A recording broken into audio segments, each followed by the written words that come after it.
All right, it's my pleasure to introduce Marsha Lewis. She's a third-year PhD student with the Mississippi State University's College of Veterinary Medicine in the Department of Pathobiology and Population Medicine. And she's also a senior research associate in the Aquatic Research and Diagnostic Lab at the National Warm Water Aquaculture Center in Stoneville, Mississippi. Today, she's going to be presenting preliminary results of her current research on the genetic variability of Edwardsiella pesticida isolates in catfish aquaculture. All yours, Marsha. Okay, thank you, Dr. Phelps. Good afternoon, everyone. Again, my name is Marsha Lewis, and I will be presenting preliminary results of my PhD work entitled Genetic Variability of Edwardsiella pesticida isolates from Mississippi Catfish Aquaculture. And to begin, catfish is the largest fin fish aquaculture in the U.S. with $447 million in sales raised in 2022, and this was a 5% increase from the previous year. Some of the top producing states are Mississippi, Alabama, Arkansas, Louisiana, and Texas. Mississippi takes the lead. Mississippi is leading the country in catfish production and has held this position since the late 1980s. Mississippi farmers raise 58% of U.S. grown catfish. This map here is showing the two major catfish producing areas in the United States. This area here, known as the Delta in the Mississippi, Arkansas, and Louisiana, as well as the Blackland Prairie in West Alabama and East Mississippi. The shaded areas here are showing the highest concentration of catfish farms in this area. Okay, along with industry successes, there are also challenges in the industry as well. And so some of those challenges for the catfish industry are losses from diseases, feed and energy costs, and competition from foreign imports. I want to focus on some of the industry challenges, such as the bacterial diseases.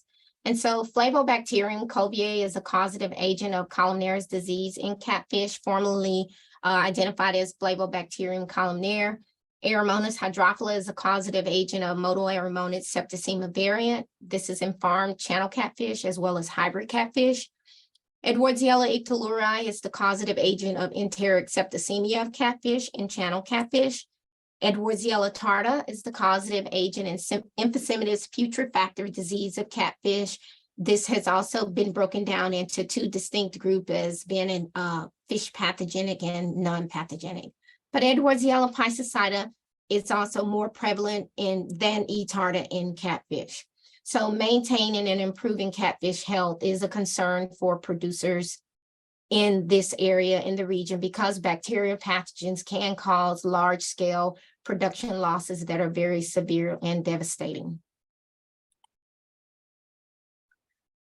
I want to talk about the Edwardsiella species. Although I'm sorry, I have something blocking, excuse me.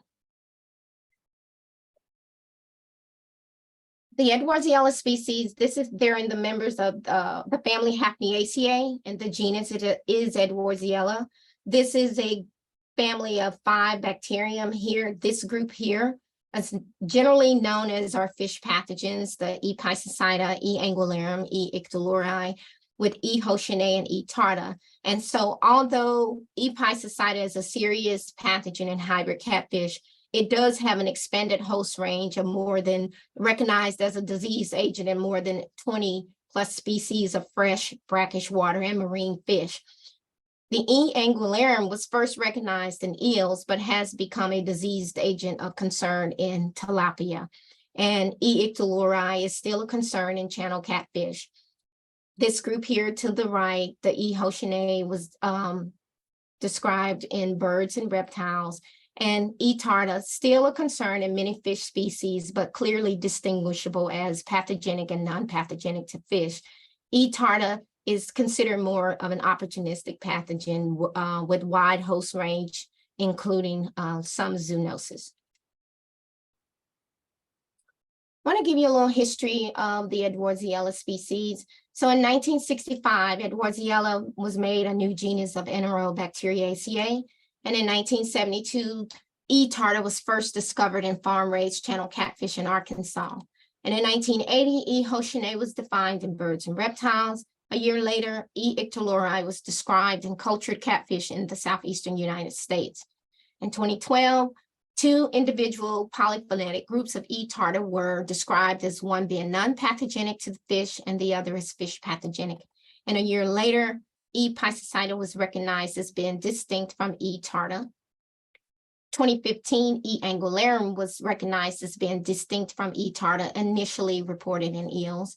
And then in 2016, the genus Edwardsiella was reorganized into the family Hafniaceae. I want to talk about the reclassification of E. tartar. And so E. tartar was first identified in channel catfish in 1972, I'm sorry. And then in 1998, 2 RFL groups were identified in E. tartar from a group in Japan.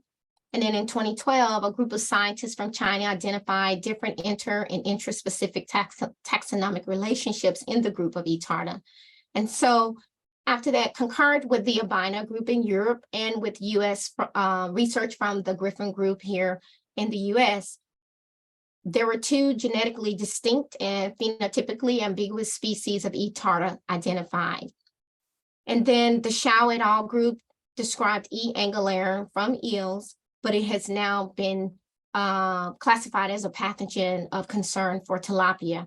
And so to note, numerous reports have demonstrated that phenotypic characteristics alone are inadequate for the differentiation of E. tartar, E. piscicida, and E. angularum. But so presently, molecular analysis is required to accurately segregate the E. tartar taxa. And with that, my research focused most on the Edwardsiella piscicida. And so we know that E. piscicida affects hybrids at a higher percentage than blue or channel. And here's an image of a female channel catfish that crosses with a blue male catfish, and the offspring is a hybrid. Hybrids exhibit superior characteristics, which make them better, their production more favorable. And so some of those traits are such as faster growth, better feed conversions, and tolerance to low oxygen, increased resistance to many diseases at times, and tolerance to crowded growth conditions. And so as the hybrid catfish continues to gain popularity among catfish producers in Mississippi and surrounding states, there is an increased need for research into diseases that may be associated with their culture. And with that being said, this chart, I know it may look busy, but just bear with me. I'm going to walk you through it, but I wanted to point out here the emergence of Edwardsiella piscicida in catfish culture here in Mississippi. What I want you to see here or notice, first of all, the years are from 2013 to 17, and I included it because my research currently is for the years 2013 to 2020.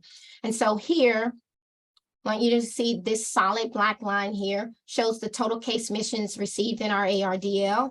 This dotted black line here is the total hybrid submissions. And so with these bars here, the solid black are the E. piscicida diagnosis in channels, but then the gray, lighter gray here is showing the E. piscicida diagnosis in hybrids. And so ARDL statistics through this time period represented that E. piscicida cases from channel and hybrid catfish. And so while hybrids accounted for less than 50% of the total case submissions at that time, they accounted for more than 90% of the E. piscicida diagnosis, which these cases were laterly molecularly confirmed, supporting research by Reichley et al. That indicating increasing virulence of E. piscicida in hybrid catfish cases. And so that's where my research continues to pick up. So the majority of our cases that were previously identified as E. tartar have been molecularly identified as E. piscicida. Now I want to show you some clinical images of E. piscicida infection, courtesy of Dr. Koo in our labs. This first image here shows small ulcerative dermal foci in the skin. This second image here is showing the ruptured bullae lesion. It's an ulcerative lesion, similarly seen in ESC infections of channel catfish. Farmers like to call this the hole in the head syndrome.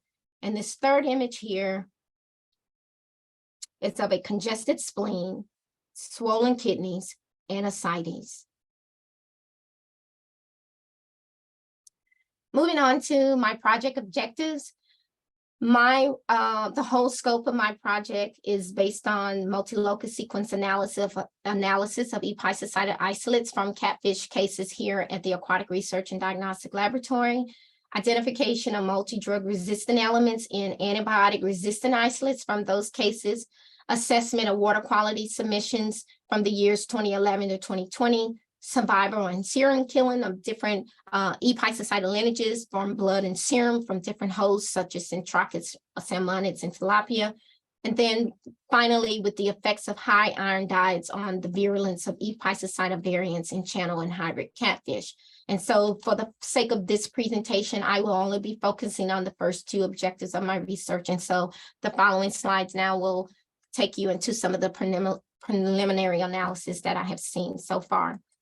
So with the multi-locus sequence analysis, I took 311 episocytic isolates from ARDL cryostock from the years 2013 to 2020. These isolates originated from channel and hybrid case submissions. DNA extraction or DNA was isolated from these bacterial pellets and stored for later use. This analysis was performed using the target housekeeping genes of gyrase B, PGI, and FOU, concurrent with research that was done by Dr. Thu Nguyen as well as Dr. Adrian Lopez Porras. Reference nucleotide sequences were retrieved from the NCBI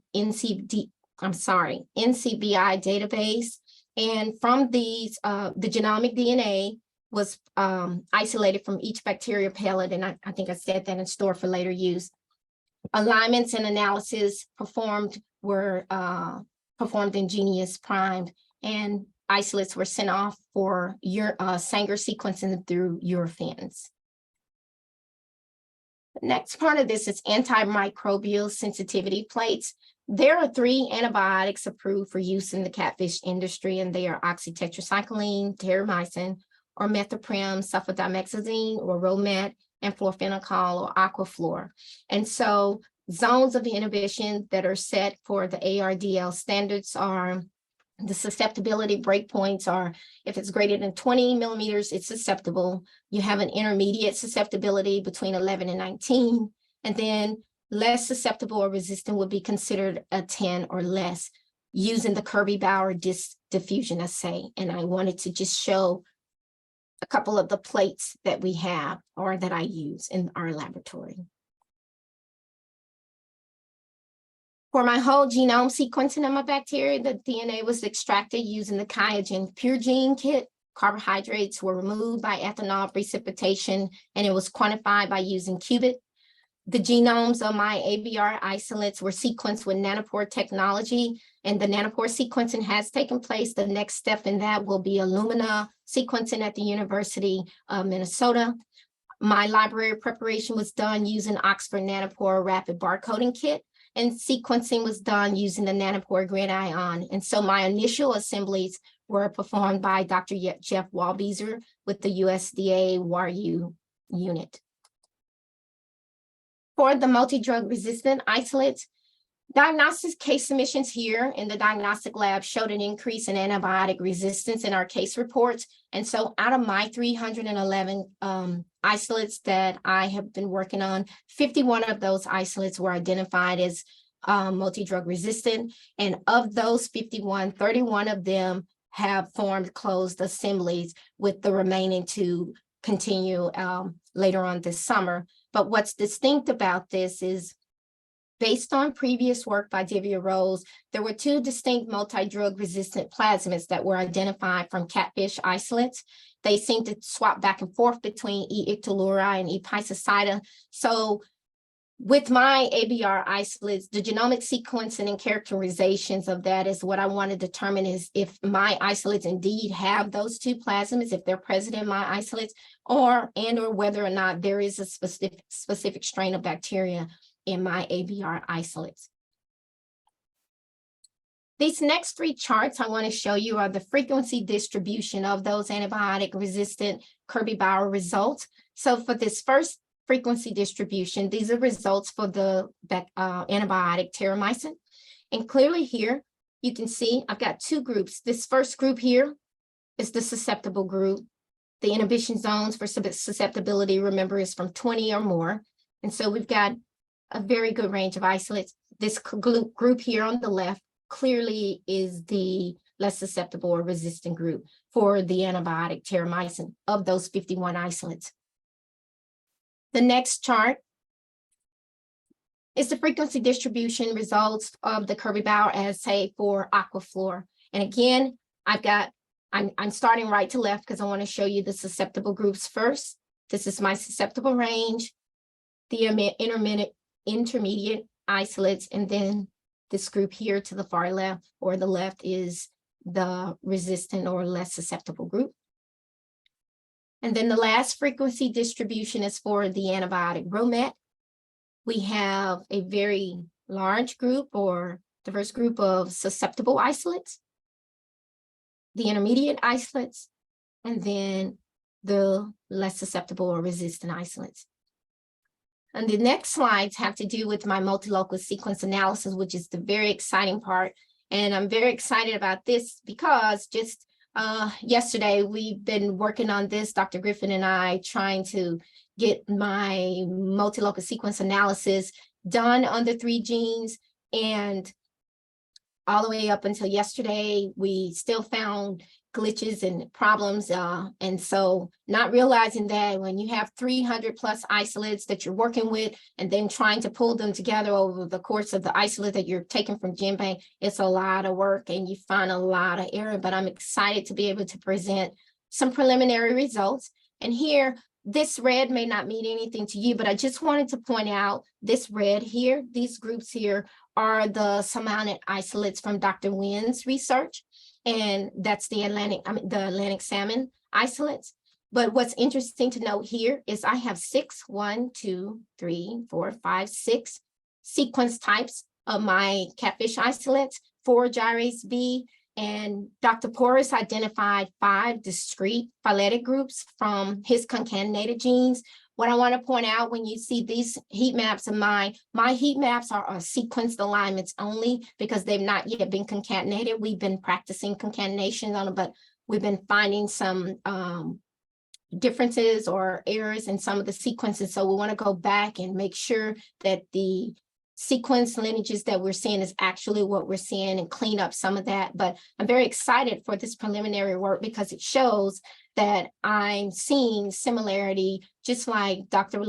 Porras and Dr. Nguyen. So this is multi-locus sequence analysis for the gyrase B heat map. The next will be multi-locus sequence analysis for my PGI heat map. And again, I just want to point for this map, Dr. Nguyen's isolates fall up in this upper range here, if you can see that red. But for my PGI isolates, there are 8. We're beginning to see 8 sequence lengths here from these isolates and where the catfish isolates are falling in all of the majority. So I'm excited. That may not be exciting, but it's exciting because I'm thinking that I'm seeing this because I have a much larger data set, and that may be why there's such variance in it. And I'm excited about that. And so the last heat map that I want you to see is the multi-locus sequence analysis FOU heat map. And again, here, this red indicates the Atlantic salmon isolates, but for FOU, there are 7 distinct sequences that were formed by my where my catfish isolates fell into. So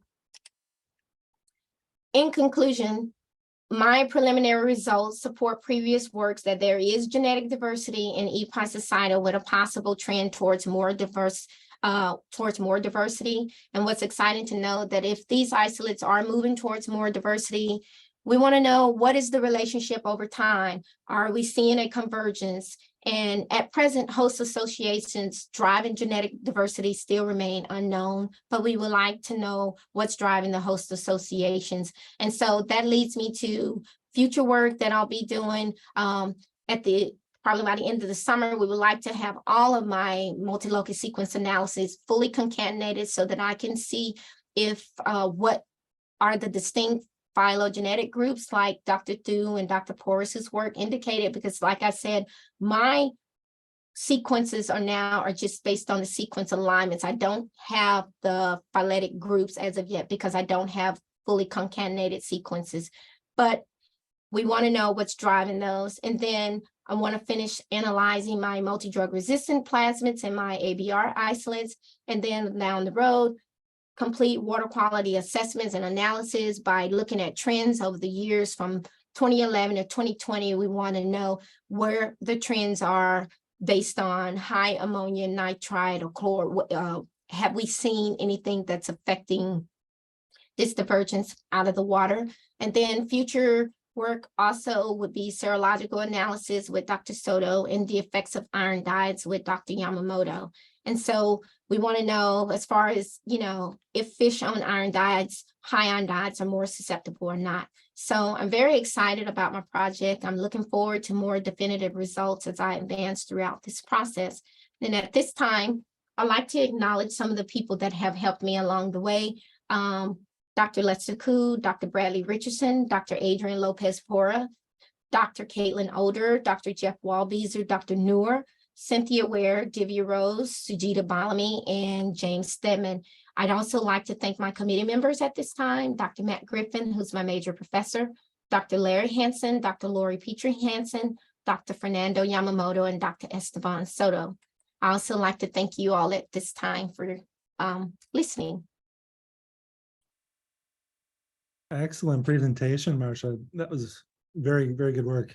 Thank you. We've got a few minutes for questions, folks. Feel free to unmute yourself or drop them in the chat.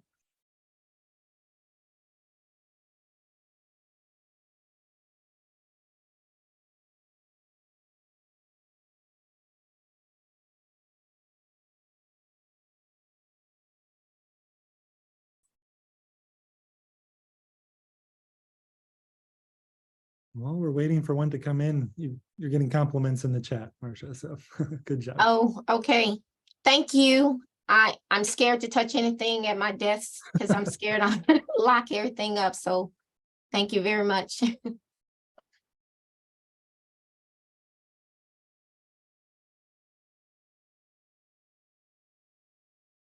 All right, well, you had all the bases covered. Good Thank- work again. Thank you so much, Dr. Phelps.